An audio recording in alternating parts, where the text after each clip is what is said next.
네, 우리 옆에 분들 바라보시면서요. 하나님 미소와 함께 이렇게 인사하도록 하겠습니다. 함께여서 감사합니다. 네, 함께여서 감사합니다. 점점 금요일 밤에 더 많은 분들이 함께 이 자리에 오시는 것 같아서요. 기쁜 마음입니다. 오늘 열왕기상 19장 말씀을 보시면요. 누가 등장하냐면 엘리야가 등장합니다. 엘리야 들어보셨나요? 네, 엘리야가 나옵니다. 근데 오늘 19장 요 장면이요. 사실은 18장 말씀과 연결해서 저희가 보게 되면 조금 의아하다라는 생각이 드는 본문입니다. 그냥 19장 한 장만 볼 때는 뭔가 좀 힘든 사람의 이야기인가? 라는 생각을 할 수 있지만 18장 말씀, 18장에 나타났던 어떤 그 사건과 같이 연결해서 보게 된다면 이게 무슨 일인가? 라는 의문이 드는 장면입니다. 왜냐면요, 18장 말씀까지 어떤 이야기가 있었냐면 3년 6개월 동안 이어졌던 가뭄이 있었습니다. 그 가뭄 때문에 이제 이스라엘이 굉장히 고통스러워 하다가 3년 6개월 만에 이 엘리야가 나타납니다. 그리고 이 엘리야와 그 바알 선지자들 사이에 갈멜산 대첩이라는 엄청난 결투가 일어나게 됩니다. 이 결투에서요, 이제 영화로 만약에 만든다면 성경에서 아마도 가장 극적이다라고 말할 수 있는 놀라운 장면들이 그려질 만큼 그런 내용들이 담겨 있습니다. 그래서 누가 진짜 하나님인가? 라는 어떤 질문을 가지고요, 싸움을 하는데 막 난리가 나요. 불이 막 떨어져요. 엘리야가 기도할 때에 막 불이 떨어지고요. 그래서 그 가운데 여호와께서 참 하나님이시구나가 증명이 되고요. 그 가운데 3년 6개월 동안 이어졌던 이 가뭄이라는 것이 해결되는 큰 비가 내립니다.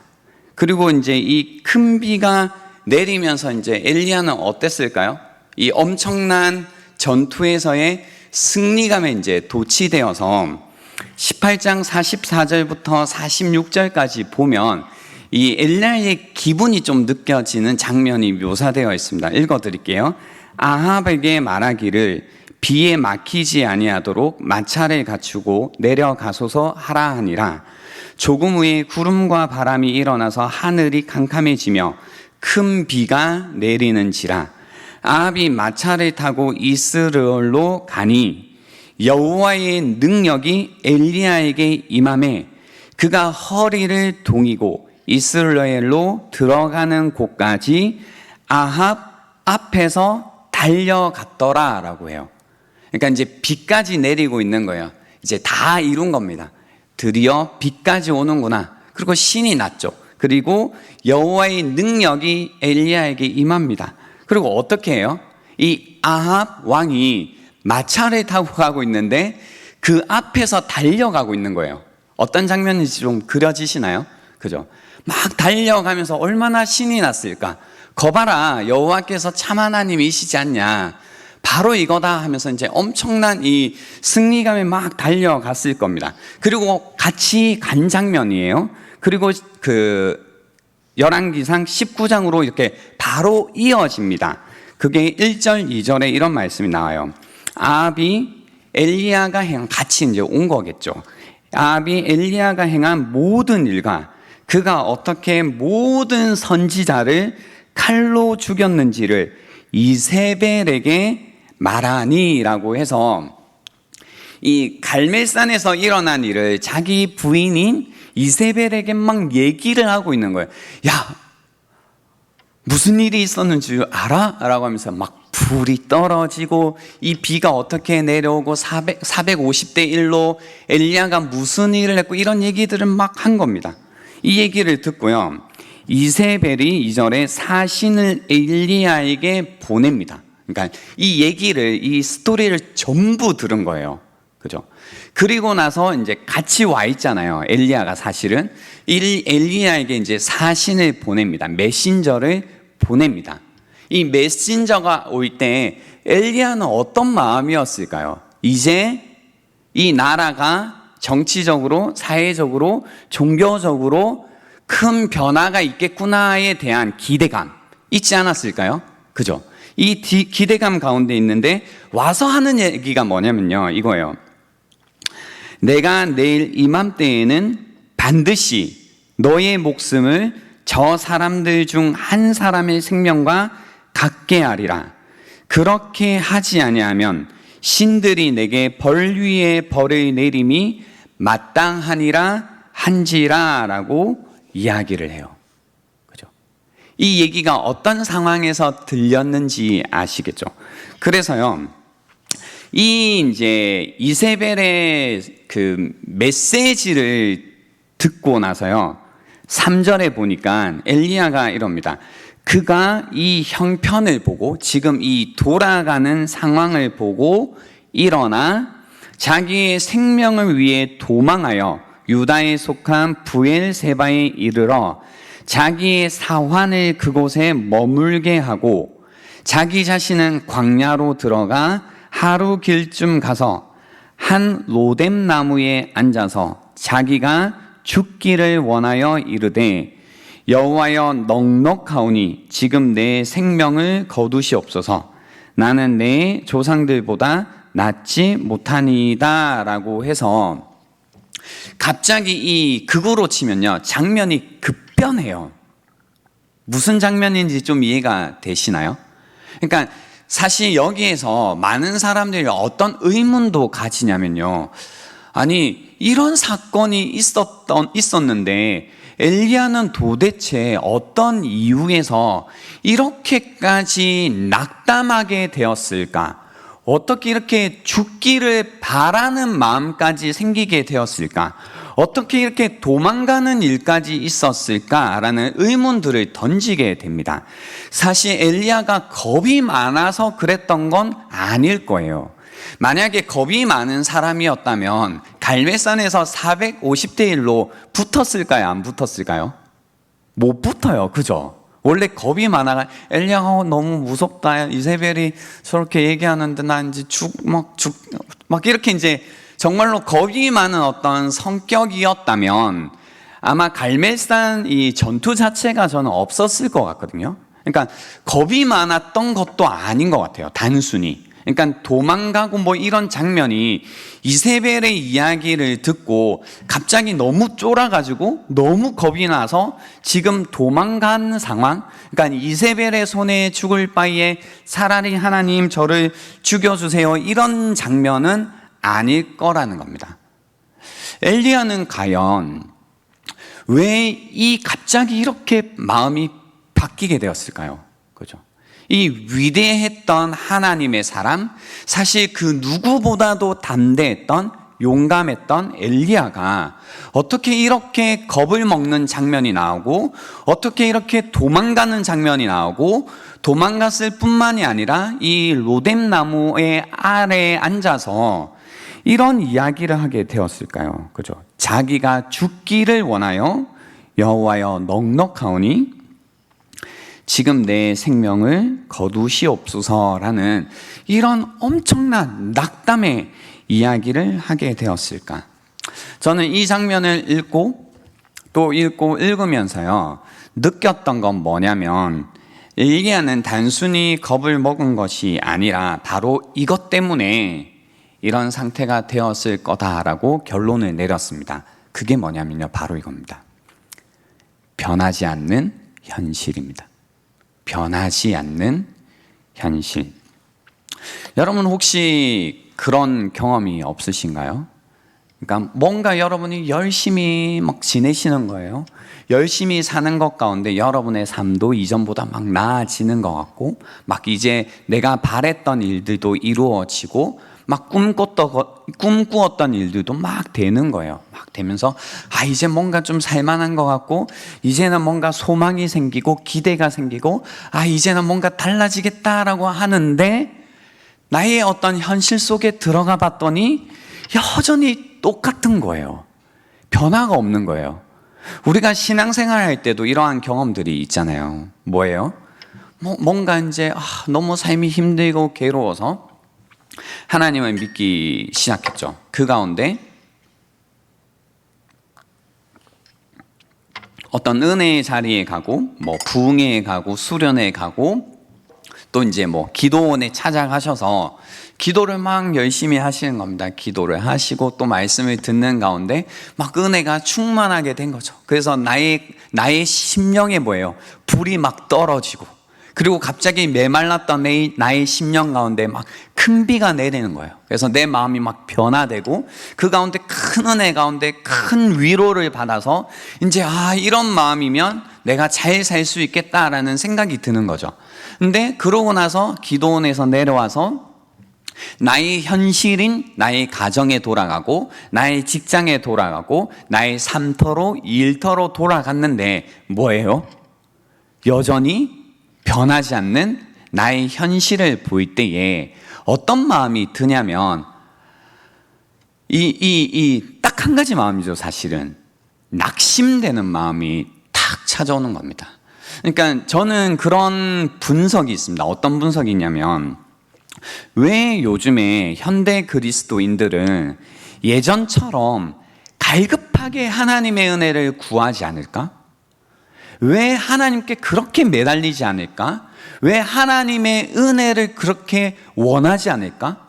무릎 꿇고 기도하면서 금식하면서 하나님의 은혜를 구하는 왜 그런 시간들이 점점 우리에게는 사라질까라고 할 때요, 저의 이제 여러 가지 이유들이 분명히 있으시겠지만 이런 이유가 있지 않을까 싶어요. 그게 뭐냐면, 내가 그런 은혜를 소망하는 시간 속에서 하나님의 은혜를 누린 겁니다. 그리고 하나님께서 정말로 보여주신 어떤 기적이 있고 이적이 있고 하나님의 능력에 대한 경험도 있는데 막 불이 떨어지는 거죠. 근데 그런 경험 뒤에 뭐예요? 여전히 변하지 않는 나의 현실을 계속해서 마주한 경험이 있다면 어떤 마음이 들기 시작하냐면, 내가 계속 이렇게 하나님의 은혜를 구하면 뭐하나? 내가 이렇게 하나님의 은혜를 경험하면 뭐하나? 뭔가 모르는 이 은혜에 대한 회의감. 그래서 이제는 더 이상 하나님의 은혜를 구하는 자리를 찾기보다는 그냥 나의 변하지 않는 현실 가운데 현실로부터 도피해서 도망가서 나만의 로뎀 나무 아래에 앉아서 그냥 죽지 못해 살아가는 어떤 이런 삶을 살아갈 수도 있다라는 겁니다. 혹시 이 자리에 앉아 계신 여러분 가운데는 이런 분들이 없으신가요? 변하지 않는 나의 현실로 인해서 뭔가 하나님께서 나를 만나주시는 큰일이 있었고, 하나님의 사랑을 경험하는 놀라운 일이 있었고, 하나님의 자비하심과 그분의 용서하심을 경험했지만, 그죠? 그 이후에 변하지 않는 나의 현실로 인해 또 도망가고 넘어지고 쓰러져서 다시 로뎀나무 아래에 앉아서, 그죠? 이런 고백. 주님, 이제 넉넉합니다. 됐습니다. 이제 지금 내 생명을 거둬 주십시오. 라는 이런 이야기를 하고 계신 분들은 없냐라는 겁니다. 없냐라는 겁니다. 그죠? 그래서 이 형편을 보고, 변하지 않는 현실을 보고 엘리야는요, 사실 무서움보다 더한 절망감을 느꼈습니다. 무서움보다 더한 절망감을 느꼈습니다. 그러니까 이제 더는 못하겠다라는 거죠. 이렇게까지 했는데 안 된다면 나는 못하겠다라는 겁니다. 내가 이렇게까지 최선을 다했는데, 이렇게까지 열심을 다했는데 눈앞에 보이는 현실을 보니, 그러고 나서도 이렇게 되어지는 어떤 결과를 보니 차라리 죽는 게 더 낫겠다. 더 이상 내가 할 수 있는 게 없겠다라는 마음이 들었다라는 겁니다. 사실 우리가 하나님을 믿을 때요, 찾아오는 혼란이라는 것은 저는 바로 이런 거라고 생각합니다. 뭐냐면요, 이런 거 있잖아요. 이제 뭐 성경을 통해 성경 공부 시간을 통해서 때로는 이제 그 목사님들을 통해서 어떤 말씀을 들어요. 설교를 전할 때는 어떤 그 성경에 있는 원리들을 이제 탁 찾아서 전할 때가 있거든요. 그래서 그게 어떨 때는 마치 공식처럼 느껴질 때가 있어요. 여러분 A를 하십시오. 그러면 하나님께서 여러분에게 B를 주실 겁니다. 여러분 A를 한다면 B라는 결과가 올 거예요. 여러분이 A만 해보시면 B라는 결과가 꼭 옵니다. 믿고 해보십시오. 뭐 이런 얘기를 들은 거예요. 그러니까 공식처럼 어떤 믿음의 내용들을 받아들인 겁니다. 그래서 그런가 해가지고 뭐예요? 정말로 A를 합니다. 막 열심히 해보고 기도도 해보고 금식. 여러분 삶이 잘 풀리지 않는다면 옛날에 이런 거 얘기 많이 들어보셨죠? 그죠? 하면 금식을 한번 해보세요. 여러분 기도도 해봤고 성경 일독도 해보고 그래도 뭔가 삶이 풀리지 않는다면 금식을 해보십시오. 금식을 최소한 한 일주일 정도 하면서 하나님께 기도하면 내 경험으로 볼 때는 뭐예요? 하나님께서 응답을 해주셨다고 뭐 이런 얘기를 또 듣는 거죠. 그럼 해보는 겁니다. 그래서 금식을 하고 하는 거죠. 근데 어떨 때라기보다 이럴 때가 있죠. 정말로 A를 하면 하나님께서 B라는 은혜를 주실 때가 있죠. 그런 경험들이 있으신가요? 없으신가요? 있으시죠? 그죠? 그래서 내가 A라는 어떤 말씀대로 했더니 하나님께서 B라는 어떤 은혜를 주신 것 같아요. 그래서 계속해서 나의 신앙생활이라는 것은 마치 공식처럼 A를 하고 그러면 B라는 은혜를 받고 이런 나도 모르게 이런 공식 가운데 지내는데 혼란이 뭐냐면요, 바로 이거예요. A를 했는데 B가 안 되는 거예요. 난 분명히 A를 했는데 왜 B가 안 되지? 이전에는 이렇게 기도하면 B라는 응답이 왔는데 왜 응답이 안 올까? 난 A를 하면 왜 안 될까? 금식을 했는데도 왜 이렇게 명확한 응답이 없는 걸까? 라는 어떤 신앙적인 혼란에 점점 뭐예요? 빠져들기 시작하는 겁니다. 그 가운데 이게 뭔가라는 생각이 드죠. 그러면 이제 이런 상담을 하는 거죠. 옆에 있는 집사님한테, 권사님한테 물어보는 거예요. 그럼 물어보죠. 권사님, 제가 일주일 동안 금식을 해도 하나님께서 응답을 안 해주신다. 그럼 뭐라고 해요, 보통? 일주일 짧아. 그렇게 중요한 기도 제목인데 무슨 일주일이야? 한 달은 해야지 해가지고 또 30일 작정을 하는 거죠. 그죠? 그래서 30을 해보는 겁니다. 30일을 하고 이제 하루, 이틀, 3일, 4일, 한 주일, 2주일, 3주일 해서 한 달을 막 채우는데 이제 중간에 뭐예요? 너무 좀 힘들어가지고 이러면 죽겠다 싶어가지고 에너지바 하나를 이제 뭐 이 정도는 하나님께서 뭐 이해해 주시겠지 이렇게 좀 먹고 그렇지만 뭐 금식하는 거니까 아무튼 이제 뭐 몰라 하면서 이제 넘어간 거예요. 살아야지 하면서 30이 지났는데 뭐예요? 응답이 있다 없다? 없는 거죠. 그럼 우리는 무슨 생각을 해요? 에너지바. 그때 내가 에너지바를 먹는 바람에 이게 안 됐구나.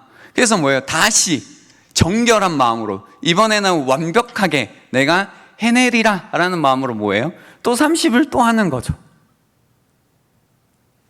그러니까 우리가 하는 그 신앙의 모습, 마치 공식처럼 신앙생활을 할 때요, 이런 뭔가 웃지 못할 일들이 계속해서 우리의 신앙에 일어나고, 이게 웃지 못하는 일이면 다행이지 이제 어떤 상태에 빠지게 되냐면 혼란에 빠지게 되는 거예요. 혼란에. 이게 뭐지? 왜 이런 거지? 그죠? 하나님은 이게 왜 이렇게 응답을 하시는 걸까? 왜 이렇게까지 말씀이 없으신 걸까? 난 더 이상 못하겠다. 이제는 아무것도 못하겠다라는 이 신앙적인 혼란이 왔을 때 사실 사람들은요, 이 엘리야처럼 로뎀나무 아래에 앉게 됩니다. 그리고 이런 이야기를 하는 겁니다. 나는 이제 더 못하겠습니다 라는 마음의 고백처럼 이제 내 생명을 거두어 달라라는 이야기를 합니다. 그리고 이제 엘리야는 어떻게 되는지 아세요? 5절에 보시면요, 로뎀나무 아래에 누워 잡니다. 그죠? 누워 자더니, 그죠? 그러니까 딱 이 상태가 됩니다. 뭔가 이런 낙심이 찾아오고 그 가운데 이제 신앙적인 혼란 가운데 빠져 로뎀나무 아래에 앉아 있을 때 사람들은 자게 되어 있습니다. 그냥 영적인 잠에 빠져듭니다. 영적인 잠에 빠져든다는 게 무슨 얘기냐면요, 이제 포기하는 거예요. 이제 포기하는 거예요. 나를 그냥 포기합니다. 가만히 내버려 둡니다. 어떤 열심을 낸다든지 이런 일을 하지 않습니다. 그죠? 그냥 내버려 두죠.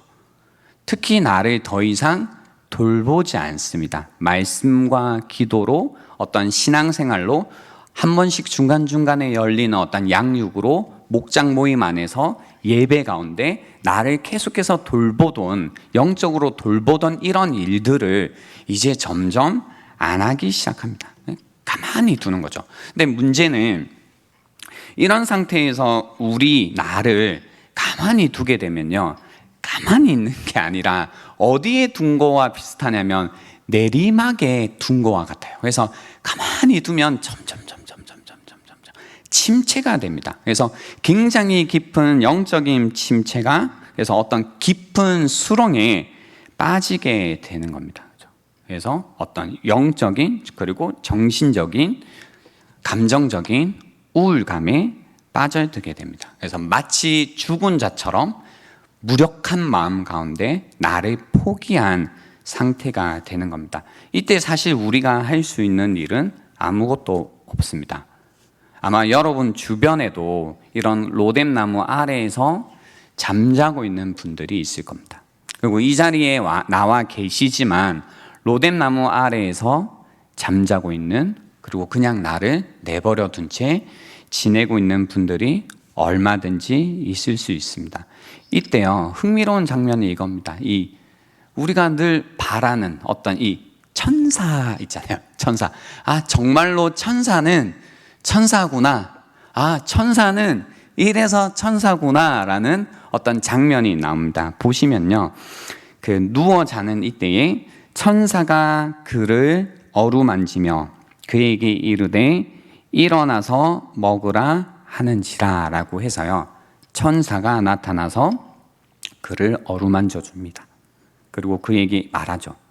야, 일어나. 이게 아니라 먹으라는 얘기예요. 다른 거 하는 게 아니에요. 사실은 아무것도 하지 않아요.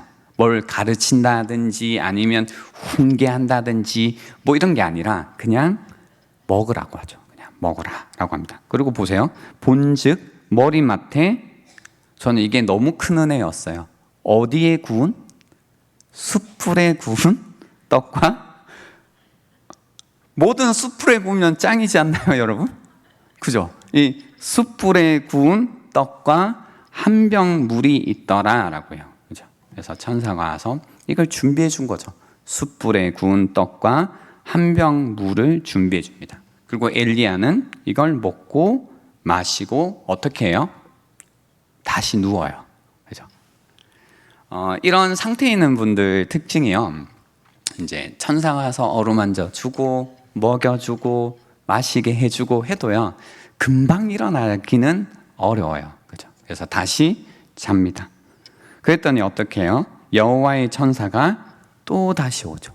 또 다시 와서 어루만지며 이르되 일어나 먹으라 라고 합니다. 또 다시 먹여줍니다. 그리고 나서 이렇게 얘기합니다.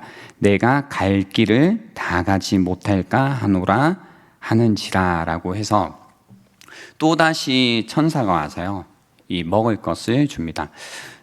저는 이 장면에서요, 어떤 이 뭉클함이라고 할까요? 그러니까 어떤 어둠 가운데 빛나는 별 같은 느낌이 여기에서 나는 게 뭐냐면요, 사실 여러분도 삶을 지내시면서 이 엘리야와 같은 마음일 때가 있고, 또 우리 주변에도 이런 엘리야와 같이 로뎀나무 아래에 잠자고 있는 분들이 사실 뭔가 살고는 있지만 죽은 것처럼 포기하고 지내시는 분들이 사실 많거든요. 근데 사람이, 이 말을 오해하지 말고 들어보세요. 쉽게 죽지 않는 이유가 바로 이 세상 가운데는 천사가 뭐예요? 하나님께서 보내는 자들이잖아요.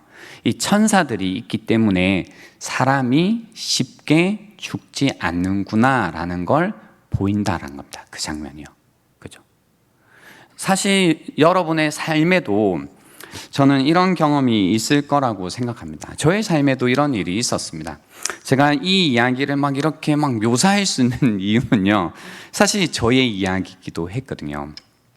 그러니까 저에게도요, 뭔가 신앙적으로도 그렇고 저의 삶에 대해서도 굉장히 이제 낙심했던 일이 있었습니다. 그래서 로뎀나무에 딱 앉아 있는 것처럼 이제 진짜 잠자고 있었던 적이 있었어요. 한 3년 정도. 그래서 굉장히 이제 그 우울감 가운데 늘 어떤 마음들이 가장 컸었냐면요, 이 엘리야의 이 마음이에요. 자기가 죽기를 원하여라고 하잖아요. 지금은 이제 제가 이 상태가 아니기 때문에 다른 감정이지만, 이때로 제가 돌아가서 저를 이렇게 돌아보면 늘 뭔가 죽고 싶어하는 마음이 이렇게 그득했던 것 같아요. 그래서 늘 겁났던 게 뭐냐면, 이렇게 강이나 호수에 가는 게 좀 겁났어요. 왜냐면 이렇게 호숫가에 가서 이렇게 호수를 보고 있잖아요. 그럼 잔잔해요. 그러면 이 잔잔함을 볼 때에 저도 모르게 어떤 마음이 그냥 자연스럽게 들었냐면, 저 호수에 뛰어들면 편안하겠다라는 생각이 계속 드는 거예요. 그랬다고요.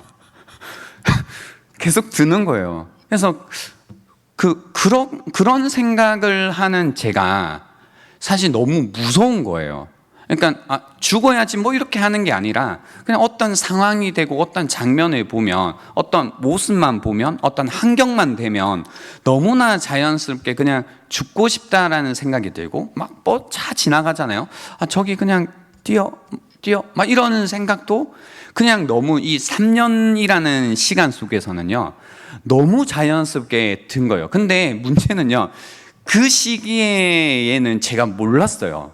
이게 이상하다라는 걸 몰랐어요. 지금 생각해 보면 어떻게 내가 그런 생각을 했을까 싶은데, 그때는 이게 너무 자연스러워 가지고요, 제가 이런 생각이 이상하다는 것도 몰랐고요. 그게 어떻게 저의 신체화가 됐었냐면, 지금은 제 미소가 어떤가요? 귀엽죠? 네. 귀엽게 이렇게 웃을 수도 있는데, 그 당시에는요, 저는 분명히 웃고 있었어요. 이렇게 웃고 있는데, 사람들이 저보고 뭐라고 하냐면 좀 웃으래요. 그래서 제가 웃고 있다고 했거든요. 웃고 있습니다 라고 했는데 무섭다는 거죠. 그래서 이게 무슨 얘기지? 그래서 저는 제가 인상이 되게 좋은 줄 알았거든요. 근데 그때 저를 만났던 사람들의 말은 뭐냐면, 인상이 왜 그렇게 더럽냐, 이렇게 해도 되네. 인상이 왜 그렇게 험악하냐라고 그분들이 그렇게 표현했어요. 더럽냐고 했어요, 저한테. 아무튼 험악하냐고 이제 그러는 거죠. 그래서 이게 무슨 얘기지? 왜 나한테 나의 인상을 저렇게 평가할까라고 했다가, 한 번은 이제 이걸 자각했던 일이 언제냐면, TV를 보고 있었어요. 이렇게 예능 프로를 보고 있는데, 그 예능 프로가 너무 웃긴 거예요. 재밌는 거죠. 그래서 막 웃었어요. 근데 웃는데, 혹시 여러분 그런 분들 있으신가요? 웃는데 여기가 막 아픈 분들 있으세요? 우울증입니다. 근데 이제 웃는데, 지금 웃을 때 아무렇지도 않거든요. 근데 그때는 웃으면요, 여기가, 얼굴 여기 옆쪽이 너무 아픈 거예요.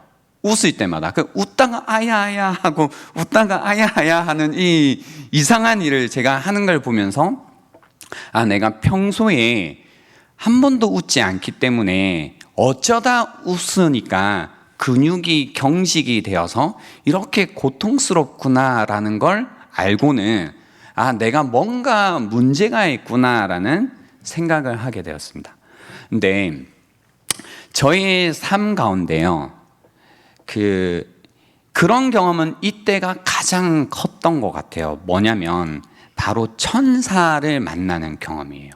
그래서 저는 천사를 믿어요. 믿는다는 말이 뭐냐면요, 이렇게 로뎀나무 아래에 있을 때 하나님께서 천사를 보내신다라는 것을 믿는다는 얘기예요.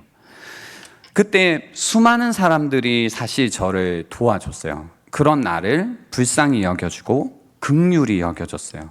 그래서 그 당시에는 이해하지 못했어요. 아, 내가 뭐 이쁘다고 이렇게까지 잘해줄까? 내가 뭘 했다고 이렇게까지 베풀어 줄까? 내가 뭔데 이렇게까지 나를 섬겨줄까? 마치 여기에서 천사처럼요, 한 번도 아니고 두 번도 아니고 저에게 할 수 있는 만큼 사람들이 그때요, 사실 저를 굉장히 많이 섬겨줬어요. 잘해주셨어요. 그리고 그들로 인해서요, 여기 말씀에 나오는 것처럼 가야 할 길을 계속 갈 수 있었어요. 그래서 제가 지금도 이 자리에 있을 수 있는 이유를 누군가가 물어본다면, 그때 제가 로뎀나무 아래에서 잠들어 있을 때 저에게 다가와서 먹여주고 입혀주고 계속해서 힘을 줬던 천사와 같은 사람들, 바로 교회였다라고 고백할 수밖에 없거든요. 그래서 저는 그럴 때 있습니다. 이제 하나님이 우리를 보내실 때도 있을까요, 없을까요? 있죠. 당연히 우리도 보내시죠. 그러니까 나처럼 힘든 사람들, 로뎀나무 아래에 있는 사람들, 누가 다가가요? 안 다가가요. 이렇게 보기만 해도 막 그냥 싫거든요. 에너지 빨리는 것 같고, 그냥 흔한 말로 곁에 있으면 기운이 사라질 것 같고, 뭔가 어떤 것도 안 될 것 같아서 오히려 막 피하고 싶고. 그런데 뭐예요? 천사처럼 하나님께서 우리에게 그런 마음을 주는 거예요. 저 사람의 마음을 어루만져 주고 싶고, 내가 어떻게 도와주고 싶고, 숯불에 구운 고기, 떡 말고 숯불에 구운 고기를 같이 대접해 주고 싶고, 그 가운데 그 사람을 어떻게든 내가 할 수 있는 선 안에서 도와주어서 그 사람에게 주어진 삶의 길을, 때로는 사명의 길을 끝까지 갈 수 있도록 돕고 싶은 마음, 이런 마음 하나님이 주시나요, 안 주시나요? 주시죠. 그러니까 이런 마음이 들 때는 뭐 해야 돼요? 바로 해야죠. 그죠? 제가 저희 아버지에게 배운 것 중에요, 늘 마음에 새기는 게 뭐냐면 바로 이겁니다. 하나님이 어떤 마음을 준다, 특히 이제 선한 마음을 줄 때에 두 번 생각하지 말고 바로 해라는 겁니다. 왜냐하면 좋은 마음은 어떻게 돼요? 금방 사라지죠. 다 경험해 보셔가지고 금방 정답을 얘기하세요. 사라진다, 금방 대답하시잖아요. 그것처럼 선한 마음, 좋은 마음은 어떻게 된다? 금방 사라지죠. 그래서 어떻게 해야 돼요? 그런 마음을 주실 때에 바로 하는 겁니다. 바로. 그죠? 오늘 이 밤에도 마찬가지입니다. 혹시 말씀을 들으실 때 생각나는 사람이 있다면, 그죠? 그게 여러분의 목장의 식구일 수도 있고, 또 여러분 주변의 어떤 지인일 수도 있고, 가족일 수 있습니다. 생각나는 사람이 있다면 고민하지 마시고요, 하나님께서 여러분을 보내셨다, 천사처럼요, 바로 이렇게 찾아가셔서 그들을 어루만지고, 그죠? 뭔가 대단한 일을 하는 거 아닙니다. 그냥 먹이는 겁니다. 먹이시고 위로하시고 돌보셔서 그들에게 주어진 삶을, 그리고 사명을 다할 수 있도록 돕는 여러분이 될 수 있으면 좋겠습니다. 이처럼 이제 하나님께서 보세요, 천사를 보내서 먹입니다. 그러고 나서요, 엘리야는 기운을 좀 차려요. 8절에 보시면, 일어나 먹고 마시며 그 음식물의 힘을 의지하여 40주 40야를 가서 하나님의 산 호렙에 이르게 됩니다. 그죠? 호렙, 신의 산이라고 불리기도 하고 호렙산이라고 하는데, 우리는 압니다. 이 호렙산에서 늘 있었던 일들은 하나님을 경험하는 일, 하나님을 만나는 일이 있었습니다. 모세가 그랬죠. 떨기나무 기억나시나요? 예, 호렙산에서 있었던 일이죠. 두 돌판, 어디에서 주어졌나요? 바로 이 하나님의 산 호렙에서 주어졌습니다. 이 호렙, 하나님의 산에 이르렀다라고 합니다. 그리고 나서 이어지는 사건이 오늘 이 사건입니다. 엘리야가 그곳 굴에 들어가 거기서 머물더니 여호와의 말씀이 그에게 임하여 이르시되, 엘리야야, 내가 어찌하여 여기 있느냐라고 질문을 하십니다. 엘리야야, 내가 어찌하여 여기에 있느냐. 이 질문을 받은 엘리야는 이렇게 응답을 합니다. 내가 만군의 하나님 여호와께 열심히 유별하오니 이는 이스라엘 자손이 주의 언약을 버리고 주의 제단을 헐며 칼로 주의 선지자들을 죽였음이오며 오직 나만 남았거늘 그들이 내 생명을 찾아 빼앗으려 하나이다 라고 응답을 합니다. 질문이 이거였습니다. 내가 어찌하여 여기에 있느냐 라고 물은 겁니다. 내가 어찌하여 여기에 있느냐. 이 질문은 아담과 하와에게도 했던 질문입니다. 어디에 있느냐. 그죠?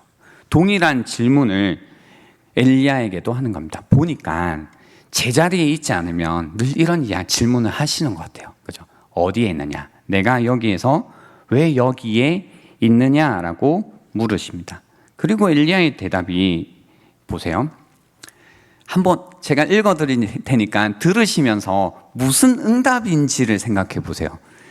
내가 만군의 하나님 여호와께 열심히 유별하오니 이는 이스라엘 자손이 주의 언약을 버리고 주의 제단을 헐며 칼로 주의 선지자들을 죽였음이오며 오직 나만 남았거늘 그들이 내 생명을 찾아 빼앗으려 하나이다. 이게 하나님께 뭐라고 하는 것 같아요?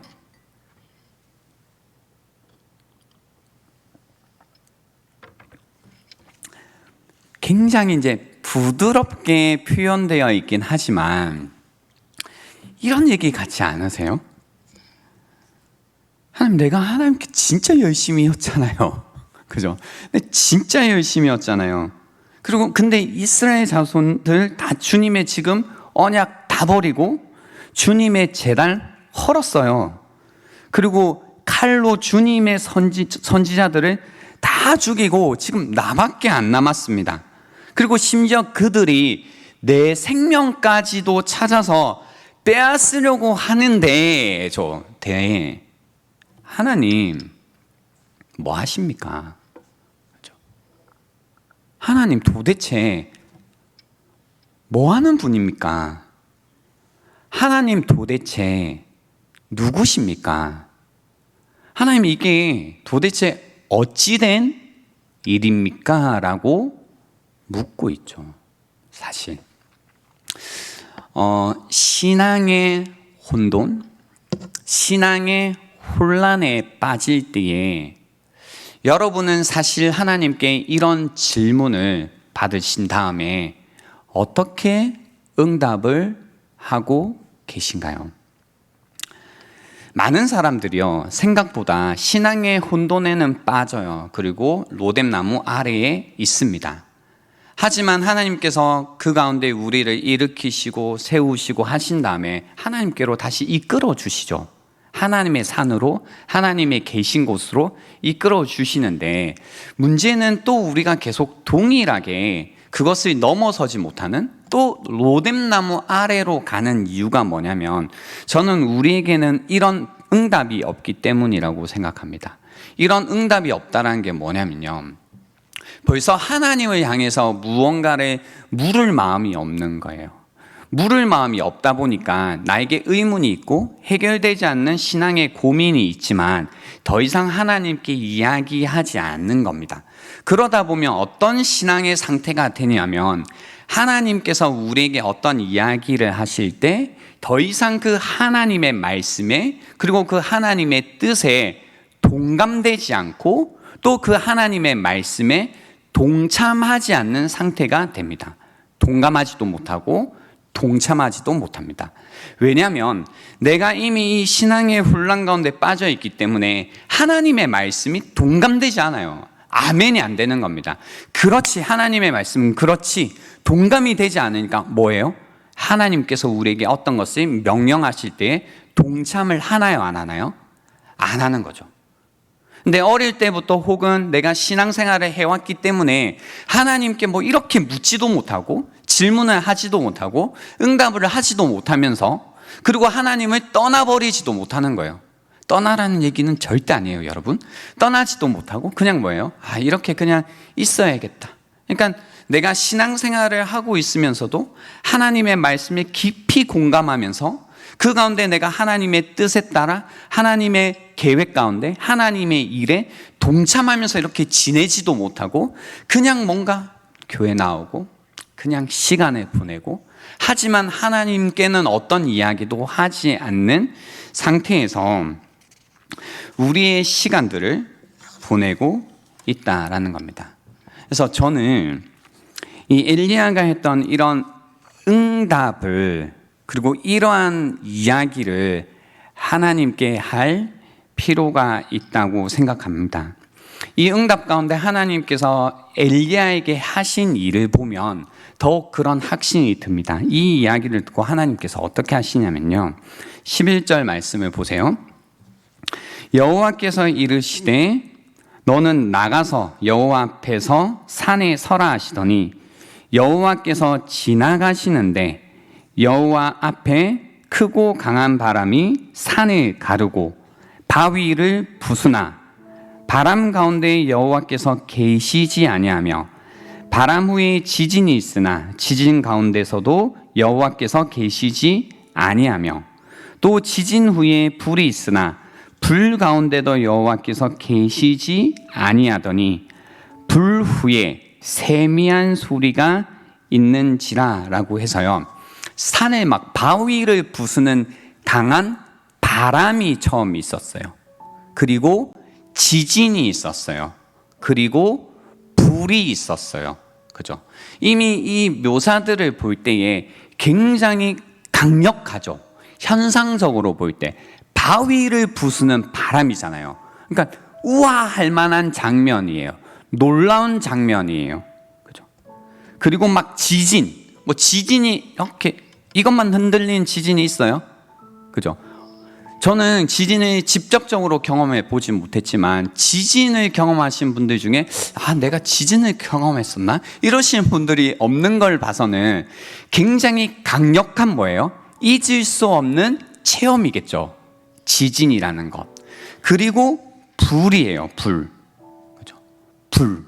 사실 이 세 가지는요, 그 하나님께서 임재하실 때 나타나는 자연 현상들입니다. 성경에 나타나는 하나님께서 임재하실 때 나타나는 현상들이에요. 바람, 불, 지진 세 가지. 근데 오늘 본문에 흥미로운 건 뭐냐면요, 그러니까 이 세 가지 형상들이 나타나면 뭐여야 돼요? 하나님이 거기에 어떻게 하셔야 되죠? 계셔야 되거든요. 근데 거기에 뭐예요? 계시지 않다라고 얘기를 하는 거예요. 그죠? 계시지 않고 보세요. 그 후에 세미한 뭐예요? 세미한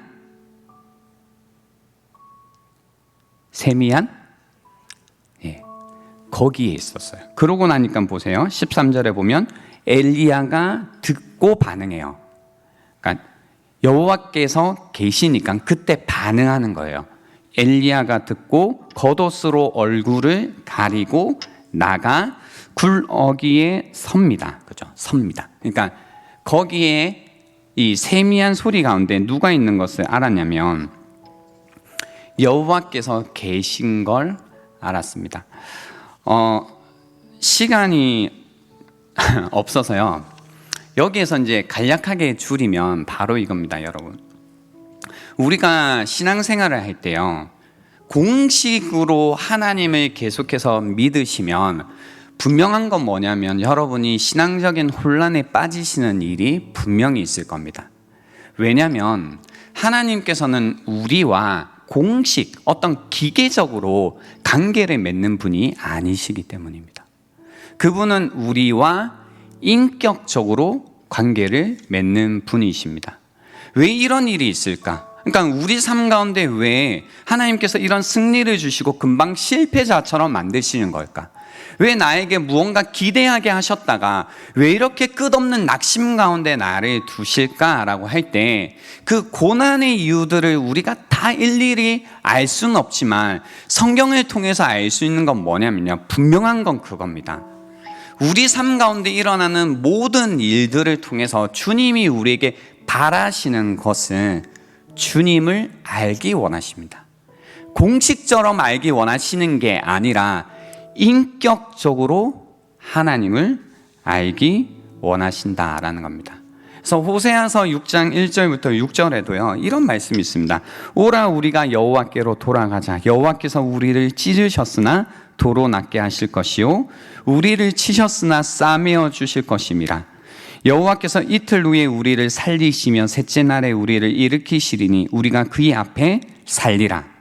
그러므로 우리가 여호와를 알자. 힘써 여호와를 알자. 그의 나타나심은 새벽 빛같이 어김없나니 비와 같이 땅을 적시는 늦은 비와 같이 우리에게 임하시리라 하니라. 에브라임아 내가 내게 어떻게 하랴. 유다야 내가 내게 어떻게 하랴. 너희의 인내가 아침 구름이나 시 없어지는 이슬 같도다. 그러므로 내가 선지자들로 그들을 치고 내 입의 말로 그들을 죽였노니 내 심판은 비처럼 나오느니라. 나는 인애를 원하고 제사를 원하지 아니하며 번제보다 하나님을 아는 것을 원하노라 라고 해서 하나님이 모든 상황 가운데 원하심이 있는데 그게 무엇이냐면 하나님께서도 우리를 알기 원하시고요. 그리고 우리도 하나님께서 우리를 알기 원하시는 것처럼 그 하나님을 알기 원하신다라는 겁니다.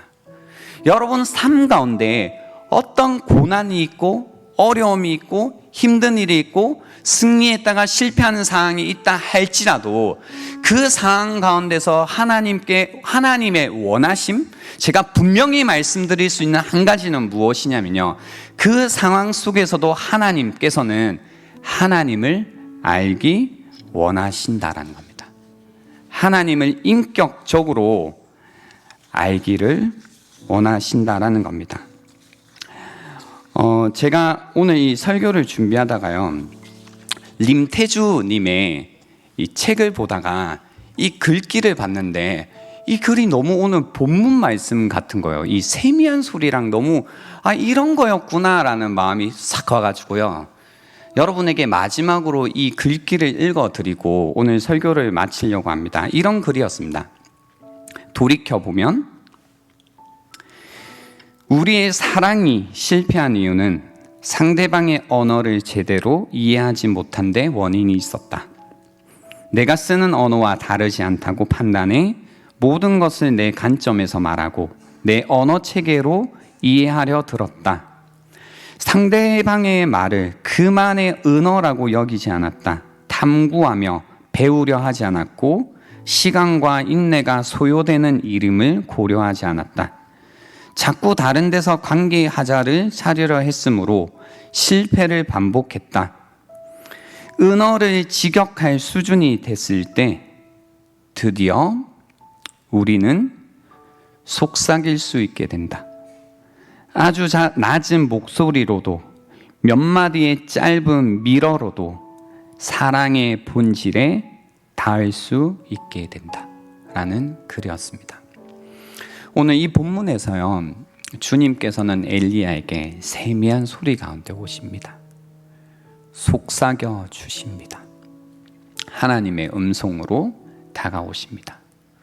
힘들 때, 괴로울 때, 낙심될 때, 더 이상 일어날 힘이 없을 때 사실 우리에게 필요한 거는요, 바로 하나님의 이러한 음성입니다.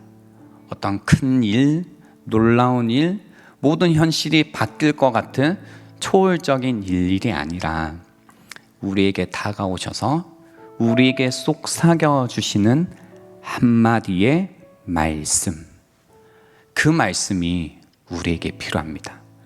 그 말씀이 들리시면 오늘도 여러분에게 오셔서 길을 보여주시고 오늘도 오셔서 여러분의 마음을 어루만지고 계시고 여러분을 떠나지 않으시고 함께 하시는 그 주님이 밝게 빛나는 오늘 이 밤이 될 겁니다. 오늘 그 음성이 들리시는 축복의 밤이 되기를 주님의 이름으로 축원드립니다. 함께 우리